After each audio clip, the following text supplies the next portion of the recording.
There's not enough glitter.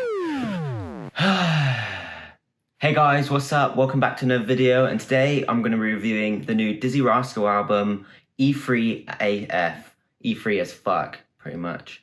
I wasn't really sure what I was going to be expecting when I first went into this album because Dizzee Rascal's kind of fallen off in the last 10 years, I would have said. Like, his first couple albums were banging, Boy in the Corner, Math and English, but he started to slowly, go into this dancey kind of generic pop vibe, and it was just shit, basically. I wasn't a big fan of Rascal, and I definitely wasn't a fan of The Fifth. So I didn't have high expectations coming into this project, but do you know what? I was pleasantly surprised by how good this short little album actually is. Running in at 33 minutes, it kind of reminds me of Kanye's releases in 2018 when he released those 5 albums. It's quite short and concise, and it actually is it's just mainly full of like good songs. There's not really anything on there that's too weak, which works in its benefit really, because a lot of Dizzee Rascal's albums are like, a couple of the last ones have been quite boring as you go through, just like filler tracks.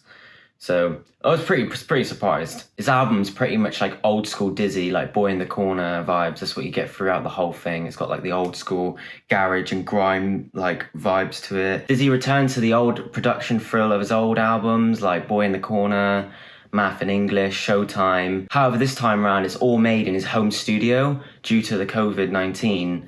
He had to make everything back at his home, which he'd never done before, it's kind of cool. It's just like everyone's got to be, because of COVID, everyone has to start working a bit differently, working at home. And, if people are still smashing out projects, perfect. Just shows that you don't need a massive studio, in, centre of London to, release an album. Dizzee also invites some of the best UK artists to feature alongside him, and everyone shines throughout the project, which is really good. No feature feels wasted or unwarranted. Also, this album has so much energy, like literally from beginning to end, it literally just like, it's so fast paced, literally, it's so quick. But it's super funky. It's actually quite gets you in the groove. Do you know what I mean? Like I listened to it like about 4 times this morning when I was writing out my review, basically, and couldn't help but think that Jesus, I'm literally just like constantly flirting. Sometimes he's just rapping so fast. It's like, how does he keep up? Literally like do do do do do do do do do. I'm like, whoa. Literally take a breath. In my opinion, the only thing that kind of like were weak compared to the verses were the choruses, mainly because they were, it's kind of like garage grime kind of. The choruses are kind of just like live, laugh, no. Love, life, live, large, play, ready, play, charge. Live life, live large, live large, fucking tongue twister this one is, tell ya. But yeah, I just found the choruses sometimes to be a bit flat and a bit weak. But apart from that, like the verses and everything, I can't fault the lyricism throughout the whole project. Everyone comes through and it is pretty hard. The bass line on That's Too Much is really simple, yet super infectious. All the verses on the track are pretty decent. The chorus sounds pretty slow compared to the rest of the song, but that's like what I said a minute ago. The choruses kind of feel sometimes a bit flat, whereas like the verses almost have like their own kind of vibe and dance to it. I'm getting some old school Dizzee vibes on this track for sure. It's a great opener to the album. Super hard. The track LLLL, which is a bit of a tongue twister when you try to say it. Live life, live large. Got it right that time. Which must be a play on the very British middle-aged woman live, laugh, love that you see put up in someone's front room, in like letters.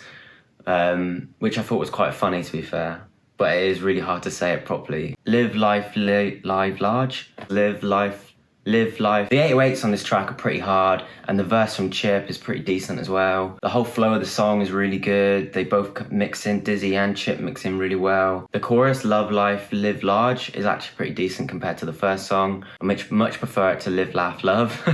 Body Loose is a welcome change. You've got these like dance vibes, very like garage, early 2000s. Get loose.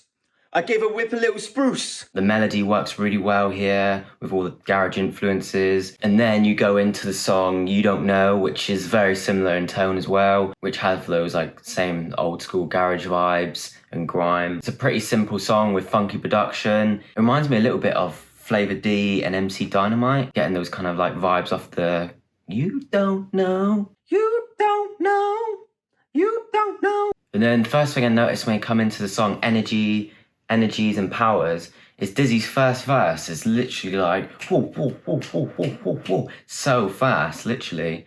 Like the energy on this one is just like ramped up, and he just like spits out his first verse, and then he goes into the chorus, and then he goes into the second verse, and it's like just doesn't stop, doesn't hold back. I love it. It's really refreshing to hear like rappers just going super fast. Like you don't hear that much in like trap nowadays, really, because most of hip hop at the minute is trap. It is quite refreshing to hear someone like literally spit out a fast rhyme. Do you know what I mean? It's a pretty impressive track. And then Alicia's vocals are really warm and soothing. Really like this one. And then when we get into Eastside, which is another track that just feels like it's come straight from the early 2000s. You got the weird screeches on the drop and low end 808s that give it this kind of harrowing feeling. It's quite a cold, dark track. And then Kano, Gets, and Dizzee really come through with their verses. It's pretty dark. But to be fair, like even so, it's probably my weakest song on the album. And then we come into another dark track called Act Like You Know, which I quite like. It's got this kind of like sinister, cold, murky feel to it. It's not the most loud and aggressive track. It has this kind of horror vibe to the production that I quite like. And then we come in with the fastest track on the album, I'm pretty sure. Literally, no breaks are taken on Don't Be Dumb with Ocean Wisdom. Oopsie Daisy, better than Jay-Z. Ocean literally comes in with one of the fastest verses I've heard in a long time. It reminds me of like Busta Rhymes. And even Dizzee said somewhere in an interview that he had to keep up with Ocean because he's like one of the fastest in the game at the minute, which is pretty impressive because Dizzee actually does keep up his flow quite well. But yeah, literally it's just like verse, verse, verse, verse. It's literally non-stop. I love it. And then the production is quite laid back to give room to this, to give room to the rappers, because the way they're talking, it almost gives it, and the way they're rapping, it almost gives you this like rhythm anyway. So you don't really need like too much going on in the production, otherwise it would take away from the vocals. But you do get this nice subtle change when the chorus comes in, that adds a little bit more to the production. Just a subtle detail that comes in for a little breather that is the chorus, and then it's straight back in with another hard verse. The lyrics are quite dark on this one as well, if you listen to them, talking about ketamine and stuff like that. Somebody get him some ketamine, settle him down and heckle him. Oh, it's too fast. Then we have the closing song, Be Incredible, which is a nice change. It's kind of like a nice closing song. It's kind of like the song Energy and Powers, where it kind of changes up the tone a little bit. Then you have the closing song, Be Incredible, which is quite a nice change. It really like tones down the album a little bit, gives it a little bit of a breather as we like exit the album. The chorus reminds me a bit of John Legend, which is something that Dizzee stated in his in one of his interviews, that he was actually going for that kind of vibe. And I noticed that the production is dialed up a bit, where they were giving way for more of the grimy kind of jungle vocals that were coming through. This one kind of just feels like the production's been notched up a little bit. You get some more sounds coming out throughout the song, which I quite like. And it's a nice closer to the album. Be incredible, yeah. It's a nice finish to the album, to be honest with you, and I quite like it. So now let's get into my favourite tracks of the album. What stood out the best? God Knows, That's Too Much, Body Loose, and Don't Be Dumb. Those songs, to me, are the best on the project.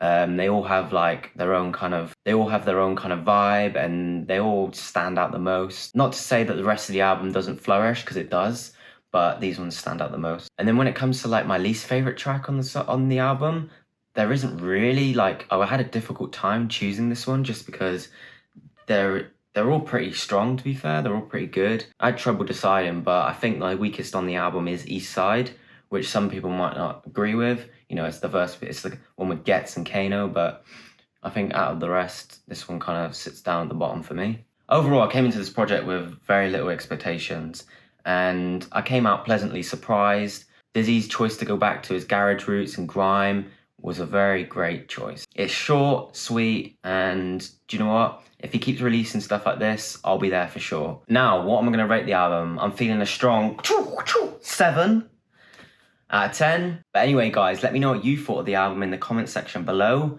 Be sure to let me know what you think of the review, and if there's anything else you want me to review coming up. I'm going to try to keep this momentum going and try to release like 2 reviews a week, so be sure to check out those when they come in. And make sure you subscribe and hit that like button. And I'll see you in the next one. Peace.